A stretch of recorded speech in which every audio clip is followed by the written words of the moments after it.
সূরা আল হিজর। কোন সূরা বলেন? সূরা আল হিজর। একটু আমার সাথে কথা বলেন, কারণ তাফসীর ভিত্তিক আলোচনা এটা খুব কম পাওয়া যায়। আর যদি সামনে সময় পাই তাহলে গভীরতা আপনারা লক্ষ্য করবেন ইনশাআল্লাহ। সূরা আল হিজর কোন সূরা বলেন? সূরা আল হিজর। কোরআন শরীফের মধ্যে 15 নম্বর সূরার নাম হলো আল হিজর। টোটাল আয়াত সংখ্যা হলো 99টা। কয়টা বলেন? 99টা আয়াত। আজকে আমি আলোচনা করব 1 থেকে 3 নম্বর আয়াত পর্যন্ত। এখন সূরা আল হিজর, এই সূরাটা নাযিল হয় মক্কায়। কোথায় নাযিল হয় বলেন? মক্কায়। এবার দেখেন তাফসীরের ধারাবাহিকতায় আসে প্রথম নামকরণ। প্রথম আসে কি বলেন? নামকরণ। সূরা আল হিজর 99টা আয়াতের মধ্যে 80 নম্বর আয়াতের মধ্যে আল্লাহ সুবহানাহু ওয়া তাআলা হিজর শব্দটা উল্লেখ করেন, ওয়ালাকাদ কাযযাবা আসহাবুল হিজরিল মুরসালিন। আল্লাহু আকবার বলেন। এই আল হিজর থেকে সূরাটির নামকরণ করা হয়েছে আল হিজর। এইবার আসেন সূরাটির নাযিলের সময়, শানে নজুল। সূরাটি কখন নাযিল হয়? সূরাটি নাযিল হয় মক্কা মুকাররমায়। এখান থেকে 1450 বছর আগে। আল্লাহু আকবার বলেন। সেই সময় প্রেক্ষাপটটা কেমন ছিল লক্ষ্য করেন। আরব জাতির বিশেষত মুশরিক আবু জেহেল বাহিনী আল্লাহর নবীর উপর ওহী অবতীর্ণ হওয়ার কারণে আবু জেহেলের গোষ্ঠীরা নবীজিকে বিদ্রুপ করেছিল, নবীজিকে গালি দিয়েছিল। সেই গালির পরিমাণ ছিল 16টি। কয়টি কথা বলেন? 16টি গালি দিয়েছিল। সময় পেলে বল। নবীজির সাথে বিদ্রোহ করেছিল, সংঘাত জুলুম নির্যাতনের স্টিমুলার নবীজির উপর চালিয়েছিল। হঠকারিতার চূড়ান্ত সীমায় যখন পৌঁছে গিয়েছিল, নবীজি মানসিকভাবে হতাশাগ্রস্ত হয়ে আল্লাহ পাক সূরা আল হিজরটা মক্কায় নাযিল করেন। সকলে বলুন সুবহানাল্লাহ। আমার দিনী ভাইরা, 99টা আয়াতের আলোচ্য বিষয় হলো এই আল্লাহর হাবিবের বিরুদ্ধে ষড়যন্ত্র করেছিল, জুলুম নির্যাতন করেছিল মক্কার কুফফারে কুরাইশরা। আর আল্লাহ পাক কি বসেছিলেন? কথা বলেন। আল্লাহ পাক 7 আসমানের উপর থেকে সমস্ত ষড়যন্ত্রের বিরুদ্ধে আল্লাহ সুবহানাহু ওয়া তাআলা প্রতিবাদ করেছেন 7 আসমানের উপর থেকে। আর নবীজিকে সান্ত্বনা দিয়ে কালামে পাকের মধ্যে সূরা আল হিজর খানা আল্লাহ পাক নাযিল করেন। সকলে বলুন সুবহানাল্লাহ। আমার দিনী ভাইরা, এটা নাযিলের আলোচ্য বিষয় গেল। এইবার আসেন সরাসরি আমরা ব্যাখ্যায় যাই। 1 থেকে 3টা আয়াতের ব্যাখ্যা হবে। আমার সাথে বলেন, আউযু বিল্লাহি মিনাশ শাইতানির রাজীম। বিসমিল্লাহির রাহমানির রাহিম। আলিফ লাম রা। তিলকা আয়াতুল কিতাবি ওয়া কুরআনিম মুবিন। আল্লাহু আকবার বলেন। আলিফ লাম রা 3টা হরফে মুকদ্দার। এটাই এর জন্য আল্লাহ সুবহানাহু নাযিল করেছেন। হরফে মুকদ্দার বিচ্ছিন্ন হরফ, যার ব্যাখ্যা করার মতো ক্ষমতা দুনিয়ায় আর কারোর নাই। আল্লাহর কালাম যেটা আল্লাহর বাণী, ওপেন চ্যালেঞ্জ স্বরূপ আল্লাহ পাক কোরআনে কারিমের কিছু কিছু সূরার আগে বিচ্ছিন্ন হরফ নাযিল করেন। সকলে বলুন সুবহানাল্লাহ। আলিফ লাম মিম, আলিফ লাম রা, তা সিন, ইয়াসিন, এরকম হরফে মুকদ্দার বিচ্ছিন্ন হরফ আল্লাহ পাক নাযিল করেছেন। এটাকে বলা হয় ওপেন চ্যালেঞ্জ। আল্লাহু আকবার বলেন। এরপর আল্লাহ পাক বলেন, তিলকা আয়াতুল কিতাবি ওয়া কুরআনিম মুবিন। আল্লাহু আকবার। আল্লাহ পাক বলেন, এই কালামে পাক হলো স্পষ্ট কিতাব। এই কিতাবে কোনটা হক, কোনটা বাতিল, কোনটা হালাল, কোনটা হারাম, কালামে পাক এই দুনিয়ায় আল্লাহ নাযিল করে অসভ্য জাতিকে সভ্য করেছেন। সকলে বলুন সুবহানাল্লাহ। আমার দিনী ভাইরা, সংক্ষিপ্ত আকারে বলছি। প্রথম নম্বর আয়াত শেষ, এবার 2 নম্বর আয়াত দেখেন। আমার বাজান 2 নম্বর আয়াতে আল্লাহ সুবহানাহু ওয়া তাআলা বলেন, রুবামা ইয়াওয়াদ্দুল্লাযীনা কাফারু লাউ কানু মুসলিমিন। আল্লাহু আকবার। রুবামা ইয়াওয়াদুল্লাযীনা কাফারু, যখন কাফেররা বলতে থাকবে আর আফসোস করতে থাকবে, যদি আমরা মুসলমান হতাম। রুবামা ইয়াওয়াদুল্লাযীনা কাফারু লাউ কানু মুসলিমিন, কাফেররা আফসোস করবে যদি আমরা মুসলিম হতাম। এই আয়াতের ব্যাখ্যাটা কি দেখেন আমার বাদান, খেয়াল করে দেখেন। ব্যাখ্যা হলো, 1 নম্বর, কুফাররা, ইসলাম বিরোধী শক্তিরা মৃত্যুর সময় তারা আফসোস করতে থাকবে। কারণ হলে চর্ম চোখের আয়রন বেড়ে যাবে, মালাকুল মউতকে দেখতে পাবে, জাহান্নামের লীলা যখন দেখতে পাবে তখন আফসোস করবে, সারা জীবনটা করলাম কি, ইসলামের বিরুদ্ধে কেন অ্যাকশন নিলাম, ওলামায়ে কেরামের বিরুদ্ধে কেন অবস্থান নিলাম, কোরআনের বিরুদ্ধে কেন অবস্থান নিলাম, যার কারণে আজ মালাকুল মউত আমার সামনে বিবশ অবস্থায় হাজির হয়েছে। অতএব কেন মুসলমান হয়নি, এই জন্য মৃত্যুর সময় তারা আফসোস করতে থাকবে। আল্লাহু আকবার বলেন। 2 নম্বর আফসোস করতে থাকবে তারাই, জান্নাতীরা জান্নাতি, জাহান্নামীরা যখন জাহান্নামে যাবে, ইমানদার পাপের কারণে জাহান্নামের ভিতরে কিছুদিন অবস্থান করবে। কুফাররা তখন বলবে আমরা জাহান্নামে আসলাম, ও মুসলমান তোমরাও জাহান্নামে আসলে কেন? আমার বাজান, বিন্দুমাত্র সরিষার দানা পরিমাণ যদি ঈমান দিলের মধ্যে থাকে, তাহলে সেই ব্যক্তি কখনো জাহান্নামে থাকতে পারে না। কাফেররা এই কথা বলার পরে আল্লাহ পাক ঈমান সরিষা দানা পরিমাণ যার ঈমান আছে তাকে জাহান্নাম থেকে জান্নাতে দিয়ে দিবে। সকলে বলুন সুবহানাল্লাহ। এই সময় তখন ওই জাহান্নামীরা আফসোস করবে, কি বলবে? আল্লাহ পাক বলেন, রুবামা ইয়াওয়াদুল্লাযীনা কাফারু লাউ কানু মুসলিমিন, তখন বলবে হায় যদি আমরা মুসলমান হতাম, স্থায়ী জাহান্নাম আমাদের হতো না। কথা বলেন ঠিক কিনা আমার বাজান? এরপরে তারা মুসলমান না হওয়ার জন্য, কোরআন প্রেমিক না হওয়ার জন্য তারা আফসোস করবে আর নিজের আঙ্গুল কামড়াতে থাকবে। সূরা ফুরকানের 27 নম্বর আয়াতে আল্লাহ পাক বলেন, ইয়াউমা ইয়া'আদুল যালিমু আলা ইয়াদাইহি ইয়াকুলু ইয়া লাইতানি ইত্তাখাযতু মা'আর রাসূলি সাবিলা। আল্লাহু আকবার। তার আঙ্গুল কামড়াতে থাকবে আর বলবে আমরা কেন ইমানদারদের সঙ্গী হই নাই।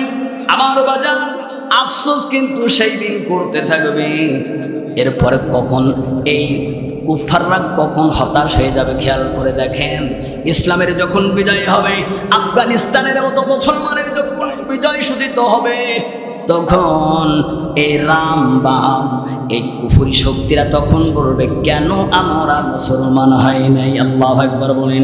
রুবামা ইয়াওয়াদুল্লাযীনা কাফারু লাউ কানু মুসলিমিন, তখন এই কথা বলবে।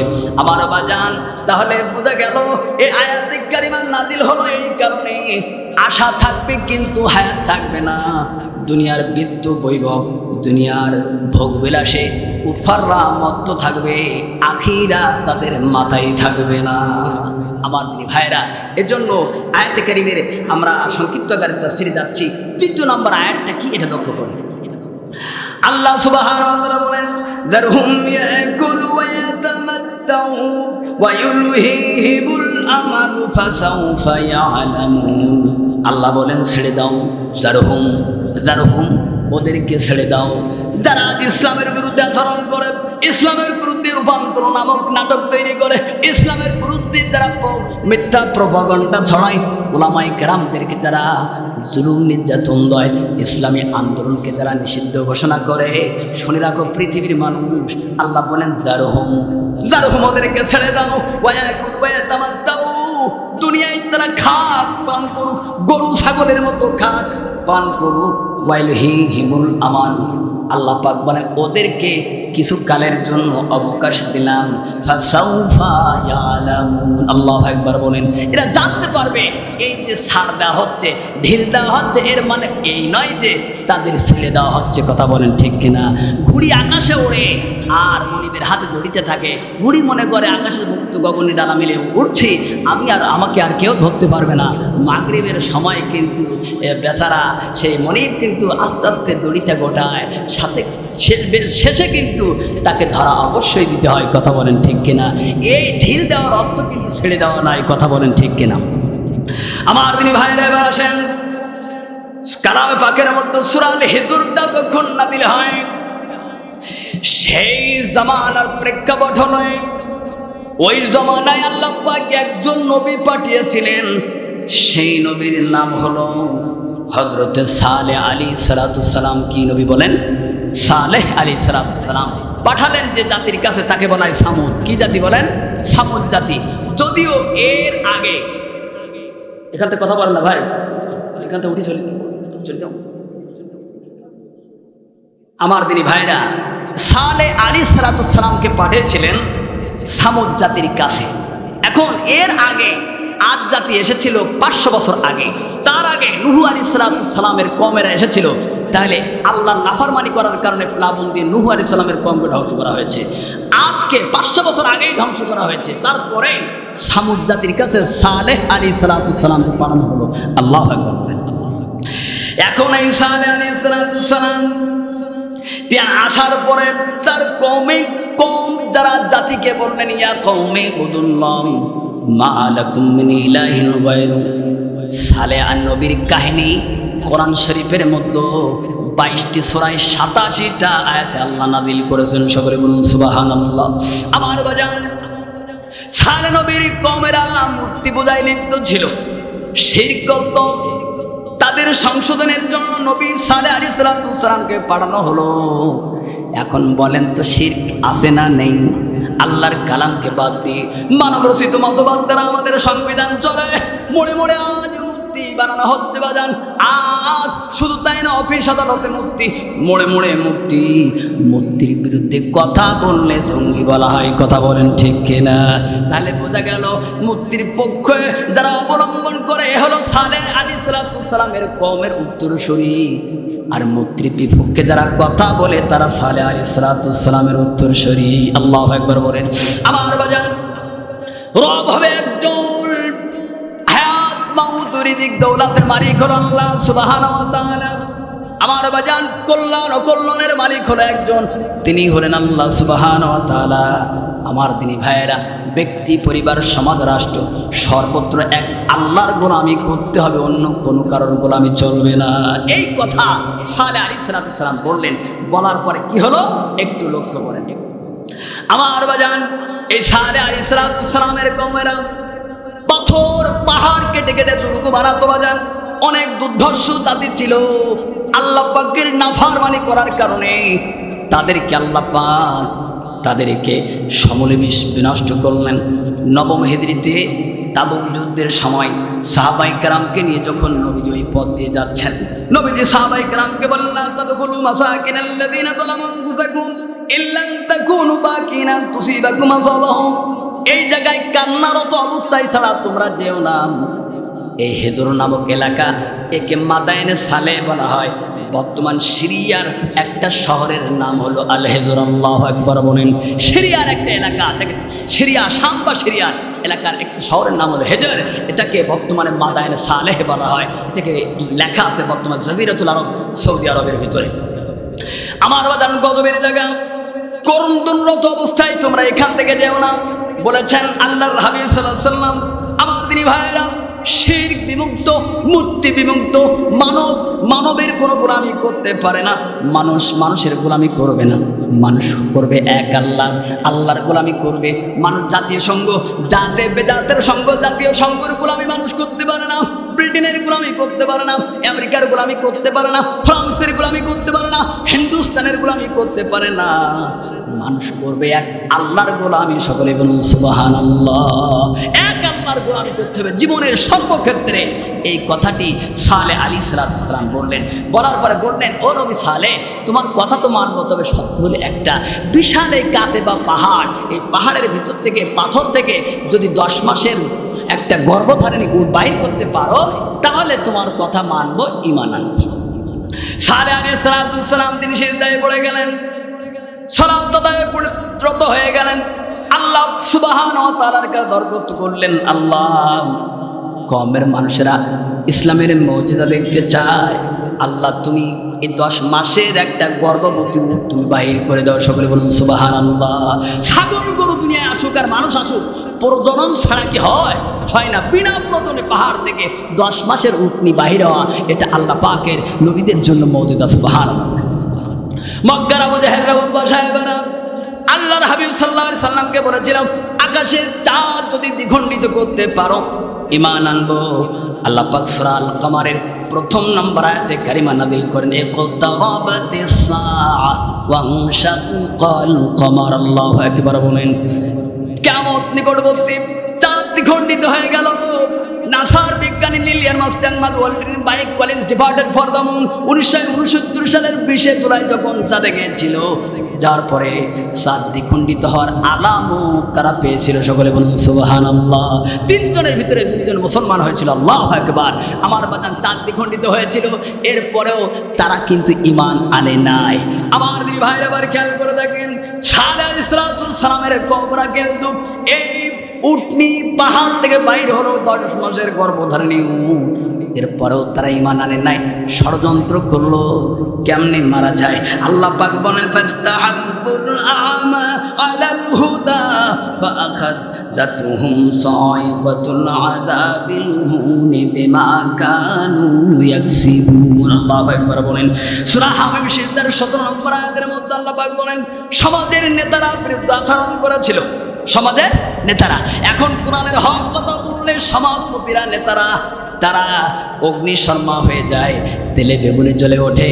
সেই জমানার নেতারা রেগে যায়, বর্তমান জমানার নেতারাও রেগে যায়। কথা বলেন ঠিক কিনা? গরিব মানুষেরা ইসলাম গ্রহণ করে, ইসলামকে ভালোবেসেছিল সেই জমানার গরিবেরা বর্তমান কোরআনকে ভালোবাসে, আলেমদের ভালোবাসে বর্তমান জমানার গরিবেরা। কথা বলেন ঠিক কিনা? তারা অন্তত্বকে বেছে নিয়েছিল। শুধু তাই নয়, আল্লাহ সুবহানাহু ওয়া তাআলা বলেন, এই উষ্ট্রি ওই কম সালেহ আলাইহিস সালামের কওমের মানুষরা যে কুয়ায় পানি পান করত, নবী সালেহ বলেন, তোমরা একদিন পান করবে, এই উষ্ট্রি একদিন কুয়ার পানি পান করবে। ভাগ করে দিলেন, যেই দিন এই কুয়ার পানি উটনি পান করবে, সেই দিন তোমরা এই উটনির দুধটা দহন করে খাবে। কিন্তু কওমের মানুষরা সেটাও বরদাস্ত করেনি। আল্লাহু আকবার।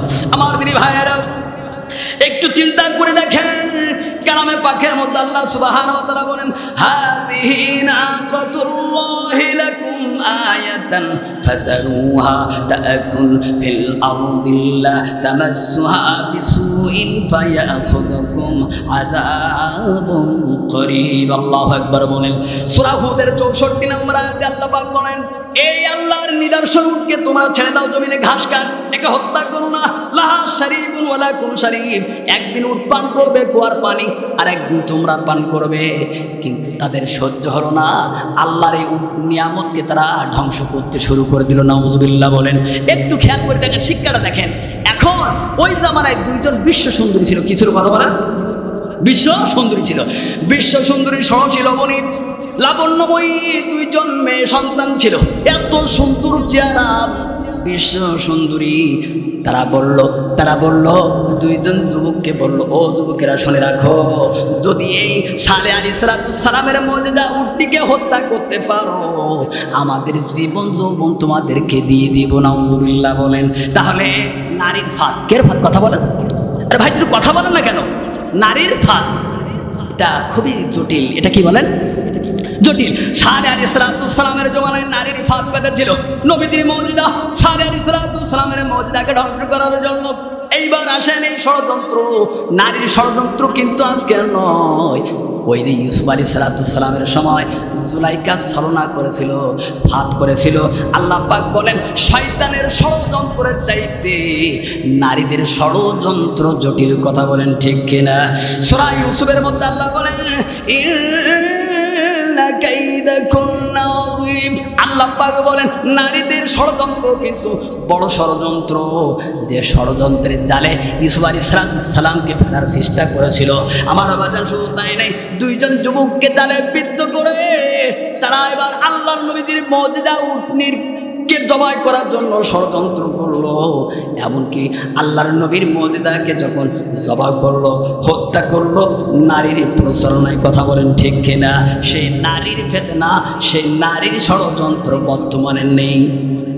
কথা বলে না? এটা বুঝতে পারছে না। নারীর ষড়যন্ত্র এখন আছে, নারীর ফাঁদ এখন আছে। নারীর ফাঁদ পাতান একের পর এক সময় বৃদ্ধি হয়। 5 বছর থেকে 10, 10-এর থেকে 15, এর জাতি এখনো নারীর ফাঁদ থেকে মুক্তি হতে পারেনি। কথা বলে ঠিক কিনা? আমার বাজান এবার খেয়াল করে দেখেন, এই যখন অবস্থা তারা নবীদের মুজিজাকে হত্যা করলো। শুধু তাই নয়, এবার চিন্তা করলো হত্যা করতে হবে, হত্যা করতে হবে। এই ইসলামের ধারক বাহক সালেহ নবীকে, কোন নবী বলেন? সালেহ আলাইহিস সালামকে হত্যা করবে। তাহলে দেখেন, এই যে শেষ ইসলামের ধারক বাহক সালেহ আলাইহিস সালামকে হত্যা করবে, এই হত্যা কি ষড়যন্ত্র কি আজকের থেকে বলেন না? লক্ষ্য করেন, আমার নবীকে হত্যা করার জন্য ষড়যন্ত্র করেছিল। ঘর যখন চতুর্দিক দিয়ে ঘেরাও করে রাখলো, আল্লাহ পাক বলেন ওগো হাবিব, এক মুষ্টি বালুতে আপনি ফু দেন, তাদের চোখের ভিতরে দেওয়ার দায়িত্ব আমি আল্লাহ। আল্লাহু আকবার বলেন, ওয়া মা রামাইতা ইদ রামাইতা ওয়ালাকিন্নাল্লাহ রামা। আল্লাহু আকবার বলেন।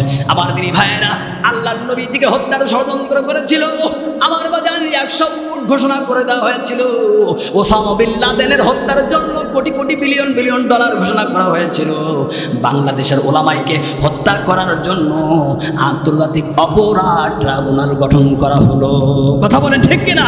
আমার ভাইয়েরা এবার খেয়াল করে দেখেন, এবার হযরত সালেহ আলাইহিস সালামকে হত্যা করার জন্য যখন ষড়যন্ত্র করলো, আল্লাহ পাক বলেন এদিন বাসা সুকাহা। ওই আমার বাজান সেই জমানার ষড়যন্ত্রর রত ছিল গোত্রের 9 জন নেতা। কয়জন নেতা? কথা বলেন। 9 জন নেতা রাতের গভীরে তারা ষড়যন্ত্র করে সালেহ আলাইহিস সালামকে হত্যা করবে। হত্যা ষড়যন্ত্র যদি করে, আমার আল্লাহ দেখে না? দেখে না? কথা বলেন। আল্লাহ দেখে? ষড়যন্ত্র করলে আল্লাহ দেখে? আমার বাজারে একটু খেয়াল করে দেখেন, দিনের ভোট রাতে হলো, ষড়যন্ত্র আল্লাহ দেখেছে না দেখে নাই? বিডিআর বিদ্রোহে 57 জন অফিসার মারা গেল, আল্লাহ দেখেছে কি দেখে নাই? আমার বাজান সাপ্লাই কারা বিদ্যুৎ বন্ধ করে হত্যা করলো, আল্লাহ দেখেছে না দেখে নাই? আল্লামা সাইদিকে কেমনে হত্যা করলো, আল্লাহ দেখেছে না দেখে নাই? আমার দিনী ভাইয়েরা, এরকম করে ইসলামী শিক্ষা ব্যবস্থাকে বাতিল চক্রান্ত করা হলো। ইসলাম মুসলমানের বিরুদ্ধে চক্রান্ত করলো, মুসলমানদেরকে গোলামের জিন্দির পরানো হলো মির্জাফরের ভূমিকায়। আর ঘরে ঘরে যেন এখন মির্জাফর ছেয়ে গিয়েছে। কথা বলেন ঠিক কিনা? আমার দিনী ভাইয়েরা এবার খেয়াল করে দেখেন, 9 জন নেতা হত্যা করতে রাতের গভীরে এসেছিল। সিদ্ধান্ত নিল হত্যা করব আমরা, দোষ দেব অন্যের। কথা বলেন ঠিক কিনা? আমার বাজান খেয়াল করে দেখেন, এখন বর্তমান 2023 সাল 24 সালে দেখা যায় ষড়যন্ত্র করে একদল, আমার বাজান অন্যায় অপকর্ম করে একদল, আর দোষ চাপায় অন্য দলের। মামার বাচন করে দুনিয়ার থেকে সলিল সমাধি করে দিলেন। আল্লাহু আকবার বলেন। আমার দিনী ভাইরা শুধু তাই নাই, এবার একটু খেয়াল করে দেখেন, এখন আল্লাহ সুবহানাহু ওয়া তাআলা সমস্ত ষড়যন্ত্রের জালকে ছিন্ন করে দিলেন। একটু খেয়াল করে দেখেন, এই 9 জনের ভিতরে একজন ছিল টপ অফ দ্য লিস্ট। তার নাম হলো কাদার বিন সালেহ। হ্যালো, আসসালামু আলাইকুম ওয়া রাহমাতুল্লাহ। ভাইজান, যারা সাইকেল এবং মোটরসাইকেল এখানে পার্কিং করতেছেন, আপনাদের পার্কিং এর জন্য সুব্যবস্থা আছে। দয়া করে মাহফিলের ভিতরে আপনার সাইকেল অথবা মোটরসাইকেল রাখবেন না। আপনাদের দৃষ্টি আকর্ষণ করছি, আপনারা সাইকেল অথবা মোটরসাইকেল এখানে রাখবেন না। আপনাদের মোটরসাইকেল রাখার জন্য সুব্যবস্থা আছে। আশা করি সবাই বুঝতে পারছেন ইনশাআল্লাহ। আবার দিনী ভাইরা একটু খেয়াল করে দেখেন, তাই 9 জনের ভিতরে একজন টপ অফ দ্য লিস্টের শয়তান, তার নাম ছিল কাদার বিন সালেক। কাদার বিন সালেক, এই কাদার বিন সালেক ছিল ষড়যন্ত্রের মূল হোতা। এখন বর্তমান লিডারদের মধ্যে এইরকম সাধারণ সম্পাদক আছে না নেই? সাধারণ সম্পাদক, কি সম্পাদক কথা বলেন? কুফরি মতদর্শের সাধারণ সম্পাদক ছিল কাদার বিন সালেক। বর্তমান ইসলাম ধ্বংস করার জন্য শয়তানি দলের সাধারণ সম্পাদক এরম আছে না নেই? আমার বাগানে এই যখন অবস্থা, কালামে পাকের মধ্যে আল্লাহ সুবহানাহু ওয়া তাআলা সূরা নামলের 50 নম্বর আয়াত থেকে আল্লাহ পাক বলেন, ওয়া মাকারু মাকরান ওয়া মাকারুনা মাকরান ওয়া হুম লা ইয়াশউরুন। আল্লাহ পাক বলেন তারা ষড়যন্ত্র করেছিল, আল্লাহ পাক কৌশল অবলম্বন করলেন। আমার বাজান আল্লাহর কৌশলের কাছে সমস্ত ষড়যন্ত্র ব্যর্থ। আল্লাহু আকবার। আল্লাহ সুবহানাহু ওয়া তাআলা বলেন, ফানদুরু কাইফা কানা আকিবাতু মাকরিহিম। ষড়যন্ত্র যতই করো না কেন, বিজয় আল্লাহ পাক মুমিনদের দিবেন। সবাই বলুন সুবহানাল্লাহ। এটা খান জাহান আলীর দেশ, হাদি শরীয়তুল্লাহর দেশ, শাহবাগের দেশ। এটা হলো আল্লাহর শরীয়ত ছাড়া অন্য কোনো শরীয়ত চলতে পারে না। কথা বলে ঠিক কিনা? আমার দিনী ভাইরা, যতই ষড়যন্ত্র করো, বাংলার জমিনে কোনো কুফফারদের এজেন্ডা বাস্তবায়ন হতে দেওয়া হবে না যতক্ষণ পর্যন্ত একটা রক্ত এই দেবতা আছে। কথা বলেন ঠিক কিনা? আমার দিনী ভাইরা, তারা ষড়যন্ত্র করেছিল, আল্লাহ পাক উচিত জবাব দিয়েছিল। এরপরে লক্ষ্য করেন যে গজবের ধরনটা কেমন ছিল। গজব, নবী সালেহ আলাইহিস সালাম বলেন, আমার কথা যদি না শোনো তোমাদের হায়াত হলো 3 দিন। কয়দিন? কথা বলেন, 3 দিন। প্রথম দিনের আলামত হলো তোমাদের চেহারাটা হলুদ বর্ণ হয়ে যাবে। দ্বিতীয় দিন অর্থাৎ বৃহস্পতিবারের দিন তোমাদের চেহারাটা হলুদ বর্ণ হয়ে যাবে। শুক্রবারের দিন তোমাদের চেহারাটা লাল বর্ণ হবে। শনিবারের দিন তোমাদের চেহারাটা কালো বর্ণ ধারণ করবে। তারপরের দিন দুনিয়ার থেকে বিদায় নেবা। সালেহ আলাইহিস সালাম বললেন, বলার পরে কেউ কেউ ঈমান আনলো ভয়তে, আর কেউ ঈমান আনেনি। চিন্তা করেন, ওসব বাদ দাও, ও হুজুরদের কথা বাদ দাও, ও মানে নবী রাসূলদের কথা বাদ দাও, ওদের কথায় আর কি হবে? আল্লাহ পাক ছাড় দেন, ছেড়ে দেন না। কথা বলেন ঠিক কিনা? আমার দিনী ভাইরা, আবার খেয়াল করে দেখেন, আল্লাহ সুবহানাহু ওয়া তাআলা কেমনে তাদের উপর গজব নাযিল করেছিলেন। আর ওই সময় এই হিজর নামক এলাকায় এই শয়তানদের একটা শয়তান, তার নাম হলো আবু রেগাল। কি নাম বলেন? আবু রেগাল। এই আবু রেগাল মক্কায় ছিল, এই মাদাইনে সালেহ হিজর এলাকায় ছিল না, সে বেঁচে গিয়েছিল। মক্কা হলো মান দাখালাউ কানা আমিনা, হেরেমেরাও তাইতে যায়, সে নিরাপদ হয়ে যায়। মক্কা থেকে যখন বাহির হয়ে যায় তখন আল্লাহর গজবে এই আবু রাগাল দুনিয়ার থেকে বিদায় নেয়। কথা বলেন ঠিক কিনা? তাহলে বোঝা গেল, বাংলার জমিনে ষড়যন্ত্র করে ভিন্ন দেশে গেলে কোরআনের পাখিরা জুতা মারে, জুতা মারে, ডিম মারে। কথা বলেন ঠিক কিনা? বিদেশে যাওয়ার পরেও নিরাপত্তা হারিয়ে যায়। কথা বলেন ঠিক কিনা? তাহলে আলোচনাটা বুঝতে হবে, এই যখন অবস্থা, আল্লাহ সুবহানাহু ওয়া তাআলা তাদের শাস্তিটা কেমন দিয়েছিল একটু লক্ষ্য করেন।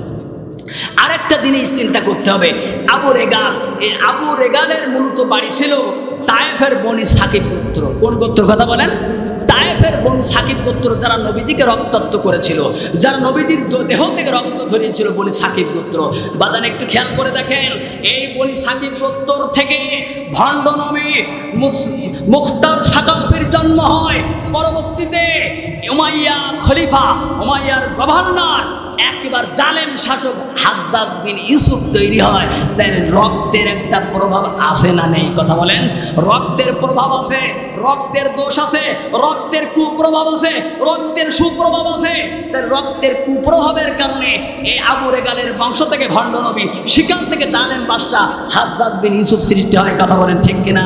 আজও দেখা যায় আমাদের দেশে তাদের বাপ দাদার রক্ত খারাপ, তাদের নাতিপুতের রক্ত খারাপ, তাদের বংশ পরস্পরের রক্ত খারাপ, যার কারণে ইসলামের কথা বলে তাদের গায়ে সহ্য হয় না। কথা বলেন ঠিক কিনা? এটা রক্তের দোষ। কিসের দোষ? কথা বলেন, রক্তের দোষ। আমার দিনী ভাইরা একটু দেখেন, আমার বাজান একটা গল্প মনে পড়ে যায় আল্লাহ হুজুরের। একজন চুরি করে, এক ব্যক্তি চুরি করে, এমন ছেড়ে চিন্তা করলেন চুরি তো করে বাপের তো কেউ ভালো বলে না, এমন কাজ আমি করব যাতে আমার বাপের ভালো বলে। বাপ চুরি করতো কাফনের কাফন, কি কথা বলেন, কাফনের কাফন। ছেলে চিন্তা করলেন আমিও চুরি করবো, তবে কাফনের কাফন চুরি করার পরে লাশটা এর গলায় দড়ি দিয়ে ঝুলিয়ে তো নাউজুবিল্লাহ বলেন। এখন লাশ যখন কাফনের কাফন চুরি করার পরে লাশটা ঝুলিয়ে রাখলো, তখন লোক বলতে শুরু করলো এর চাইতে এর বাপ অনেক ভালো ছিল, কথা বলেন ঠিক কিনা? আমার ভাইরা আজ এই জানেন এই নাস্তিক গ্রাম বা মুরতাদের চাইতে তাদের বাপের অনেক ভালো ছিল। তারা শাইখুল হাদিসকে বাথরুমের মধ্যে নিক্ষেপ করে নাই, তারা উজুর পানি দেয় নাই, ওলামায়ে কেরামের সঙ্গে দুর্ব্যবহার করে নাই, গলায় রশি দিয়েছে, ওলামায়ে কেরামের বুকে লাথি মেরেছে, এইরকম অন্যায় তারা করে নাই, কথা বলেন ঠিক কিনা? আমার দিনী ভাইরা এই যখন অবস্থা, আমি সংক্ষিপ্ত আকারে আমি আমার বক্তব্য এখানেই কি করবো, শেষ কথা বলছি। শেষ কথা হলে আশার বাণী আপনারা লিখে নেন, সূরা আলে ইমরান আয়াত নম্বর 178, সূরা আলে ইমরান আয়াত নম্বর 178 আল্লাহ সুবহানাহু ওয়া তাআলা বলেন, শেষ কথা এই আল্লাহ পাক বলেন, ওয়ালা ইয়াহসাবান্নাল্লাযীনা কাফারু ইন্নামা নুমলি লাহুম খায়রুল লিআনফুসিহিম ইন্নামা নুমলি লাহুম লিয়াজদাদু ইসমা ওয়া লাহুম আযাবুম মুহিন। আল্লাহ পাক এদেরকে ধন দিয়েছেন, ছেড়ে দিয়েছেন, কিন্তু একেবারে ছাড় দিয়েছেন, ছেড়ে দেন নাই। পাপ করতে থাকুক, এদেরকে শেষ বেশ আযাবে গ্রেফতার করবে। আমার দিনী ভাইরা, অতএব বর্তমান যে অবস্থা, আল্লাহর আযাব থেকে কেউ বাঁচতে পারবে না। এখন সময় আছে, তওবা করে ফিরে আসো, তওবার দরজা খোলা আছে। আল্লাহ সুবহানাহু ওয়া তাআলা কোরআনকে ভালোবাসা, আলেম ওলামাদেরকে ভালোবাসার তৌফিক আমাদের প্রত্যেকের দান করুন। আমরা শুকর করি, আল্লাহুম্মা আমিন। ওয়া আখিরু আলহামদুলিল্লাহি রাব্বিল আলামিন। আসসালামু আলাইকুম ওয়া রাহমাতুল্লাহি ওয়া বারাকাতুহু।